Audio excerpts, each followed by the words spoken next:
And who's at home? Brett Fletcher, Lauren. Lauren, okay. There's a couple people, Derek's in Apple Valley, Gotcha. and someone on their iPad. Gotcha. Okay. We are going to get started right now. So today we are doing crafting your mission statement and your elevator speech. So let me just pull up my notes if I can find them. There it is. Okay. Anybody ever get asked, why should I talk to you about selling real estate? Ever get put in that position? By the way, my favorite story ever is Gary Thomas, who I wish was here right now. He's not. Actually had to deliver his elevator speech in an actual elevator. That was the best. But your elevator speech really is, your quick 30-second reason of why talk to me. Don't worry, Scott, you can just talk on the phone. I'll class. That's cool. Some people. So anyway, your elevator speech really comes down to that quick 30-second of why me. In real estate, what do we usually have? I hear the same thing over and over, and I cringe when I hear it.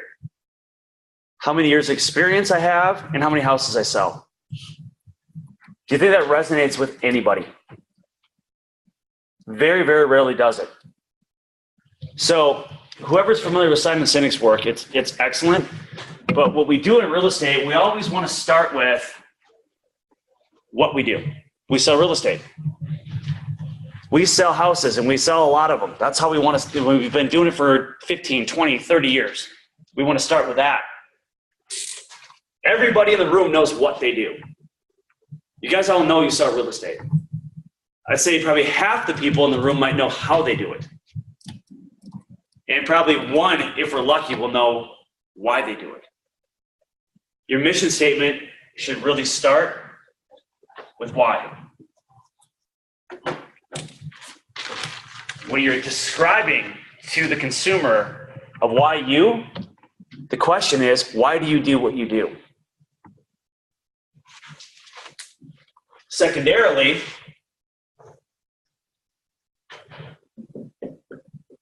your elevator should evolve to the how you do what you do.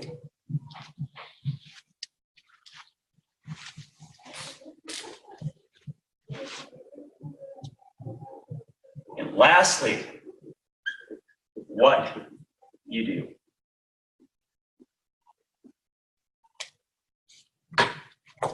How many people are familiar with companies like Dell? Dell. Does Dell make a computer? Does Apple make a computer? Which one do you think articulates why they do what they do better? Apple. All day long. They've got a mission statement.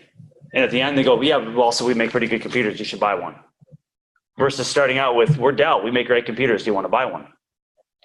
There's a difference in the way they position that. So think about this, guys. When you're talking to a consumer, how do you position yourself with that consumer? How are you explaining what you do or why you? Keep in mind, your mission statement, along with your vision statement, and I'll explain the difference in a minute, those two things are your truth. They're your truth. That's what you're describing. Who you are at your core. So discover your why. Do you guys understand your own core values? Are you in line with your mission statement? Are you in line with your core values? There's a great story of a guy, sales trainer, on a plane. Now, for those that know that I was in Denver last week, and I got, thanks to Long, if he's listening, I got stuck doing the whole thing myself, 11 hours of speaking in 3 days' time. And then, when we're there, we're on from about 7 in the morning till 1 in the morning. That's you're on, like your game's on. You don't have rest time. You don't have like time to just chill. It's all network, train, network, train, network, train. So after 4 or 5 days of that, you can imagine I'm pretty wiped out. I was just shot. So on the way back home, you get on a plane and you just hope, pray that nobody sits next to you that wants to talk. Like, please don't have that person come and sit next to me, right? So anyway, imagine this. That happens to a different trainer. This is a great story. Happens to a different trainer. They've been presenting, they've been speaking, they sit down on the plane and they're just like, please, please, nobody sit next to me that's going to talk. And guess who sits down next to them? The super extroverted, high, blah, blah, blah, blah, blah, blah, blah, right? And it's like, for God's sakes, I just wanted this plane ride to relax. But no, now this guy's talking to me about his job, his career. He sells steel. Super interesting, right? Like, of all the things that you could sit next to, a guy that sells steel. And the guy that sells steel was talking about how he's the number one salesperson in his region and blah, blah, blah. Finally, the sales trainer stopped. He said, stop. I can't get you to stop talking about steel, but at least tell me why you love selling steel.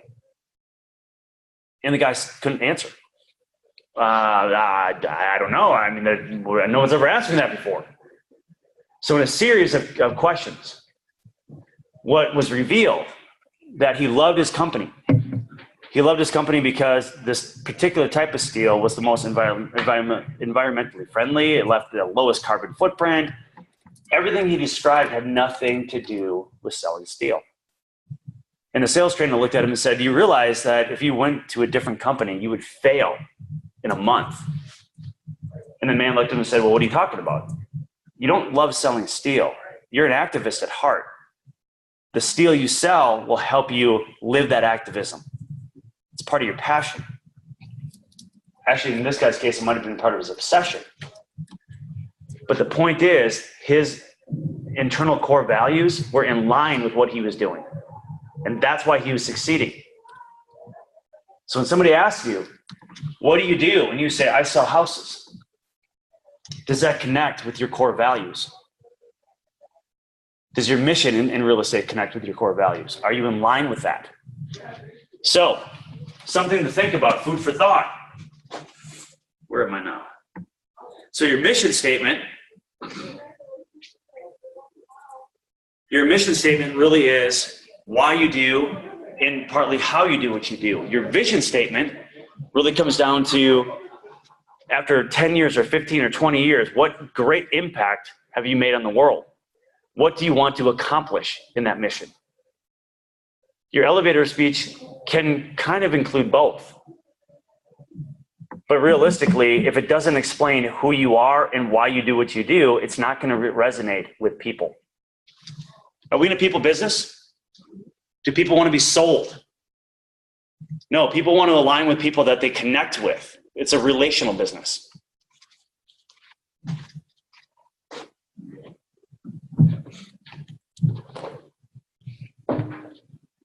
So, although people in real estate set out with a mission to make money, not having a clear mission can make you feel like a boat without an anchor. That mission statement, or that core value, that mission, like that why you do what you do, is your anchor in this business. Anybody ever feel tainted in the business? You know, you work with some bad buyers and sellers and you just get sour on it and you're like, why am I even doing this? Those core values and what you're trying to accomplish, that's your anchor. That's what keeps you moving forward no matter what happens. Remember that.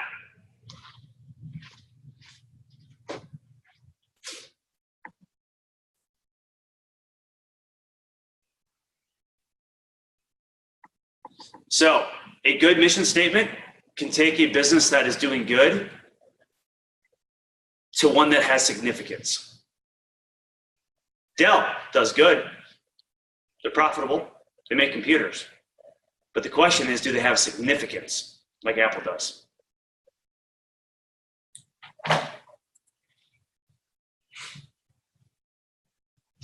Apple, to make a contribution to the world by making tools for the mind that advance humankind. Does that say I sell computers or we make computers? No. They make a contribution to the world by making tools for the mind that advance humankind. Starbucks, another one. To inspire and nurture the human spirit, one person, one cup, and one neighborhood at a time. They sell coffee. Is that a mouthful for someone that sells coffee? But is that inspiring? It's simple. It is. One neighborhood at a time. Or Google. To organize the world's information and make it universally acceptable and useful. They're a search engine. To organize the world's information and make it universally acceptable and useful. Accessible and useful. That's Google.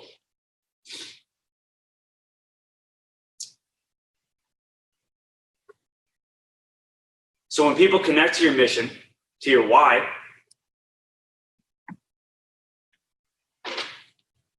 what happens, what you're able to accomplish is they know they're part of something bigger and they're more than just a party to the transaction.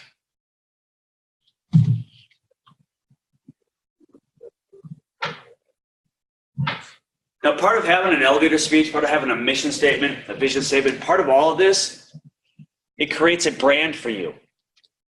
It's part of your personal brand. Anybody know how many people you have in competition in Minnesota right now? 18,500, somewhere in that neighborhood. That's how many of you there are.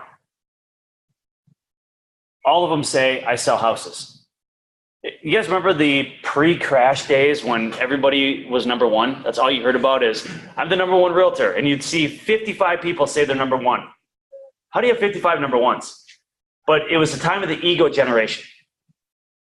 What it was is everybody wanted to be chosen based on the number of houses they sold. So what they do is they send out marketing pieces constantly. I'm number one, number one, number one. After about the fourth number one, I'm like, I don't know how, I'm no math expert, but this doesn't add up to me. Everybody's number one. And 9 times out of 10, you look them up and they weren't number one, but that was their statement because they all felt like that would sell if they're number one. We live in a different generation today. We live in more of a generation of generosity. We live in a generation of giving back. We live in a generation of connection. People want to connect to your mission. They want to be more than a party to a transaction. Some of the best agents I know are super good at forming those kind of relationships.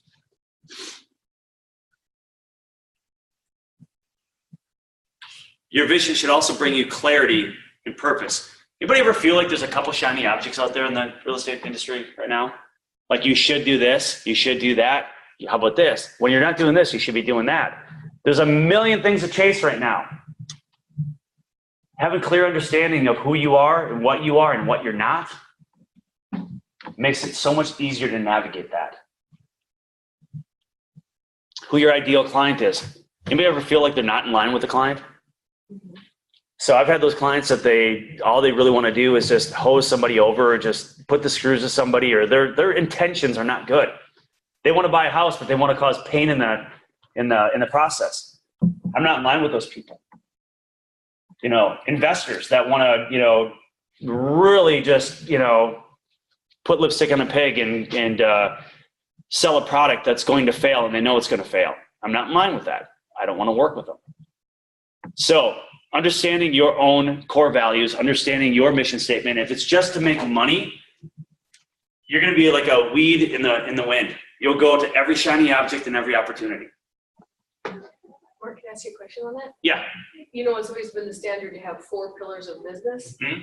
I almost think 4 is too much. I think you really need like 2. I agree with that because I think right now, this is why teams are really thriving right now, because it's organized and dedicated workflows in people's lanes. I like to classify it like this. You've got agents that are really kind of hunters and you got ones that are farmers. In those pillars in their business, if you're going to be relational and you're going to be really a farmer, you might be super good with sphere of influence. But also you might be really good with lead gen from like realtor.com. So you got 2 different areas that you really focus and thrive on. You can sell hundreds of houses a year that way if you dial in those activities. If you try to door knock, cold call, FSBOs, expireds, work your sphere, plan client events, if you're doing everything, you'll get nothing done. So you really have to hone in. Now, I don't want to name any names, but there's been top producers in the market that were top producers for many years that they're coming forward in fear and anxiety because they feel like they're being left behind with everything that's happening in real estate today, and they feel like they got to mimic it in order to keep up. However, they've been rock stars forever doing what they're doing. Just double down on that, right? But be in line with who you are, your personality, your core values. Stick to those things to generate business. All right. Now, when you're crafting a mission statement, this gets into the actual workshop of this. Understand that your mission statement has to be portable.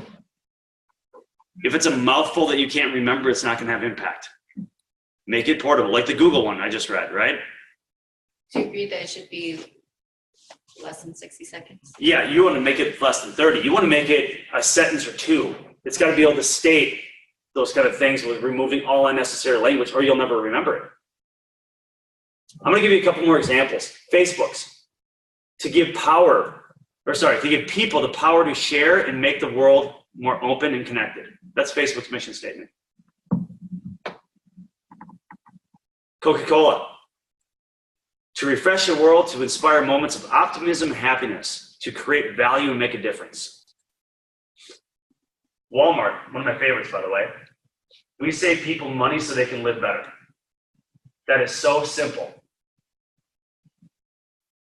Nike, to bring inspiration and innovation to make every athlete to bring in inspiration and innovation to every athlete in the world. If you have a body, you are an athlete. That's Nike's. Delta Airlines. We, Delta employees, customers, and community partners together form a force for the positive, local, and global change. Force for positive, local, and global change. Dedicated to bettering standards of living and the environment where we and our customers live and work. Now that's long. That's not portable. But it still sends a pretty clear message. Microsoft.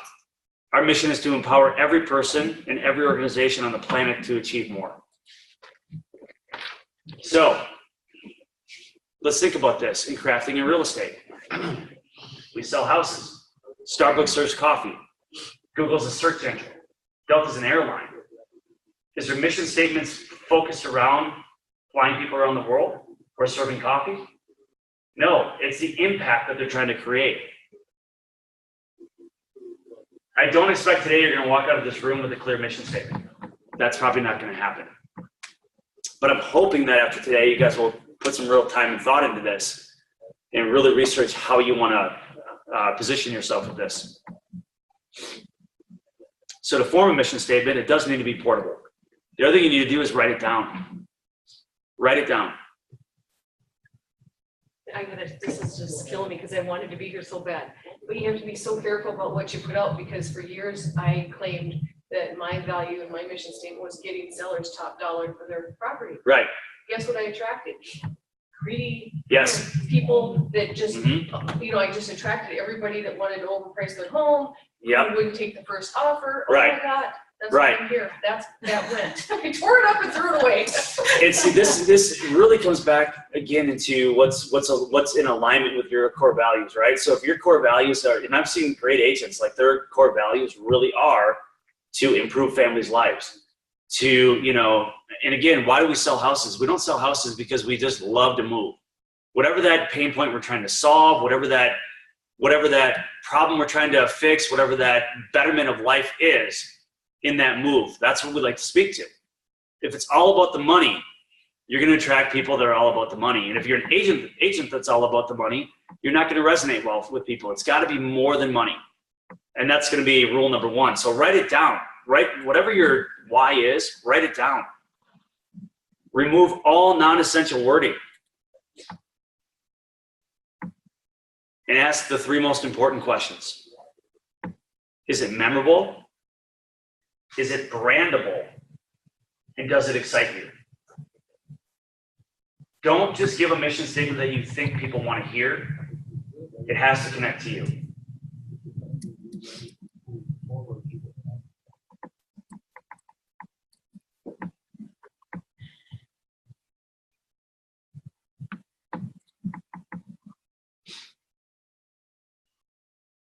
To do so, you're going to need to do self-examination.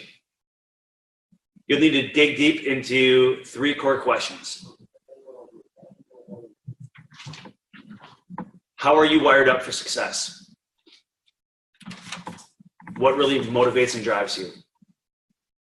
What injustice in the world really breaks your heart? And what would you like to do to make it better? What character traits do you want to be known for?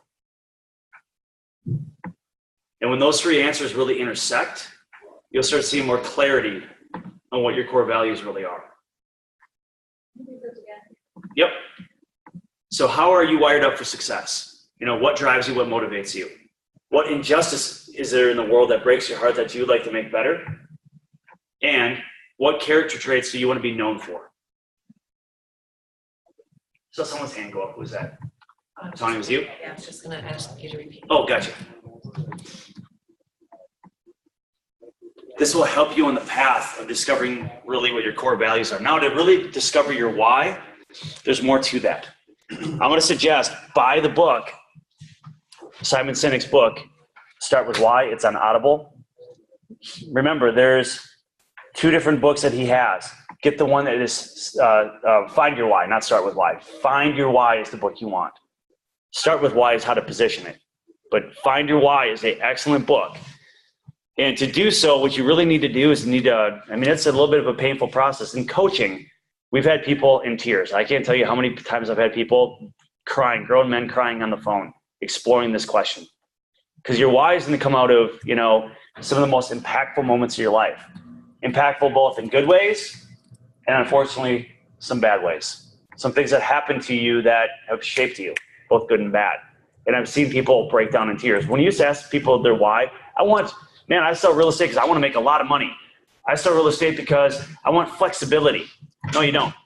You don't want money and you don't want flexibility. There's something that money is going to do for you that you want it to solve, and why does that exist?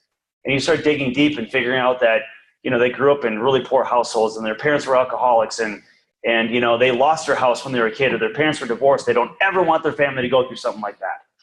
And you start finding the real why of what they really find important. And then it aligns in with their core values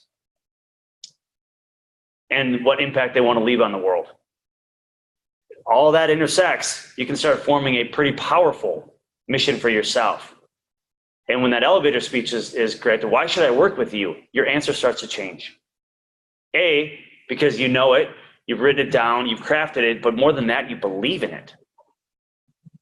You actually believe in it. And people will follow someone that has conviction. Make sense? So anybody have Jeopardy music or crickets or some sort of noise filler? No?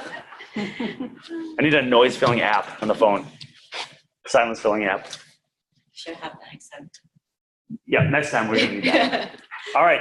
Commentary, questions, thoughts, ahas, does, anything.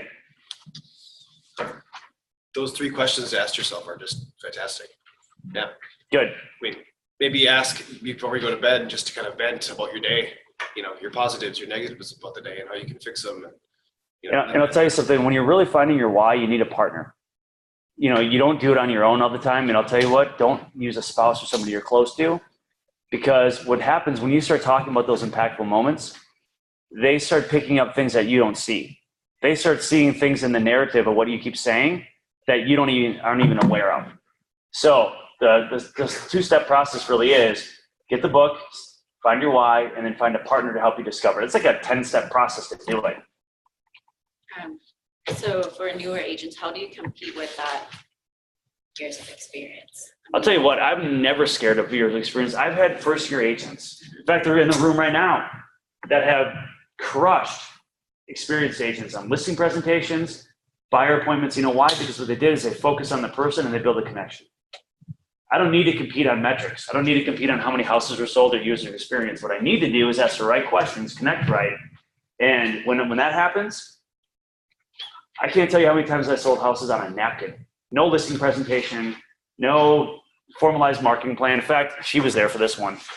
We actually put together a marketing plan upside down and backwards. Like you open the book and half of it was upside down, half was facing the wrong way. And I opened it up and I'm like, we're just going to remove that out of the equation. Still won that listing competition. We were in a hurry. We were. I But was in a hurry. But the point is, not that I'm saying don't have good marketing material. I'm not saying that. I'm saying rely first on the connection you made, asking simple questions.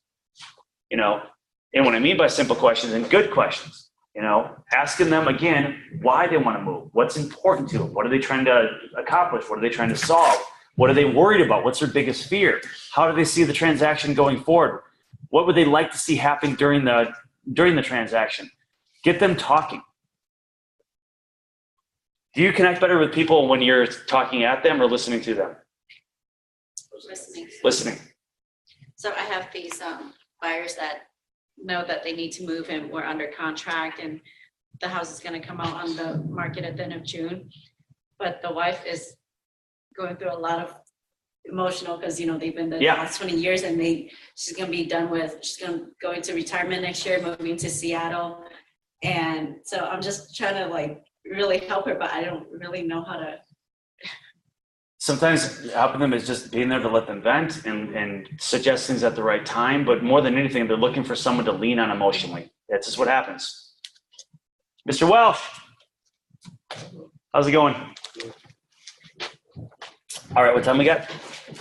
11:03. 11. Okay, good deal. Let's. That's what I had for you today. Any more questions or commentary before we go? Take it easy. All right, we'll cut that then. Sweet.